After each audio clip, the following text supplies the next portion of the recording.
ভাইয়া ভাইয়া আপনি কি ফেসবুকের টাকা দিয়ে নতুন গাড়ি কিনছেন? কি বলেন ভাই? এত তাড়াতাড়ি? আমার তো মনে হইতেছে ভিডিও করতেছেন কেন ভাই?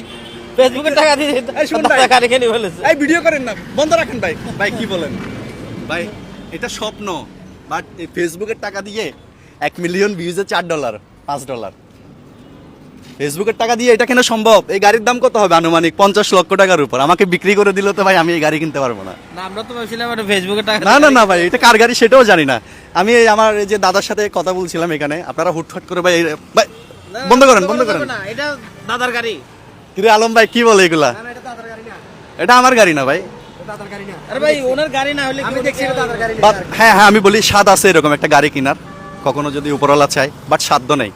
যে ফেসবুকের যে ইনকাম, এই ইনকাম দিয়ে এটা 2 বছর আগের ইনকাম হইলে পারা যেত, এখন পারা যাবে না। এটা আমার না ভাই, আপনি এভাবে দেখিয়েন না। একটু দেখি। না এখানে কিছু না, এই যে টিস্যু বক্স আছে একটা, এটা আমি একটু আগে দেখছি অন্য একটা ড্রাইভার আগে গেছে। আচ্ছা আচ্ছা। দেখছেন না? এই যে সাক্ষী দিচ্ছে এটা আমি আমার গাড়ি দেখছি না। এটা অন্য একটা ড্রাইভার আগে গেছে। আমি দাদা দাঁড়াইছে, শখ আছে দাদার। ছবি তুলছে, 2-1টা ছবি তুলছে, ছবি তুলছে। এই যে গাড়ির মালিক, খাদ্য হলে অবশ্যই কিনবো। এই যে গাড়ির মালিককে পেয়ে গেছে। না না আমিও মালিক না।